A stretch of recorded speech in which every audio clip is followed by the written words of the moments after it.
The center is and has been since 1968 when it was founded at the intersection of national policy.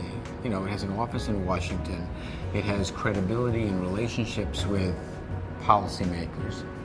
But it does so with a real base, with an authenticity that comes from the fact that it is an organization that is a collection of low-income and immigrant advocates around the country who rely on the center, who give power to the center in a way, who give the center the credibility it has in these debates, but who also benefit from the fact that the center has a voice and has an ability to broker, if you will, the grassroots and the halls of Congress. And so, of all the organizations in the Immigration Coalition, some of them are more focused on policy, and what they contribute principally is knowledge or research or legislative savvy. You know, those are very important currencies in any campaign.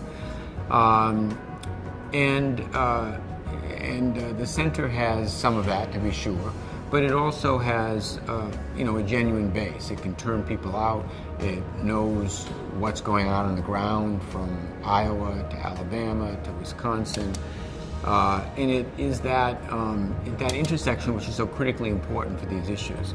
I think also the center has over the years acquired a significant amount, if you will, of moral credibility. You know, it's always been led by people who have a deep sense about the wrongness of inequality and the wrongness of injustice. And those roots are very deep, and I think when Deepak speaks or when his predecessors or his colleagues now speak, people listen because it has a strong moral force. It is able to talk the language of effectiveness and impact, and it's very rigorous about its work and holding itself to very high standards. And yet at the same time, it never loses sight of the fundamental moral dimension. Deepak never lost sight, and the center never lost sight of these human realities and who they're really speaking for. And in public and private councils, including with the president directly, spoke truth to power. And it wasn't always pleasant, and it wasn't always well received. And perhaps at times it's resulted in less intimate access than other people might have.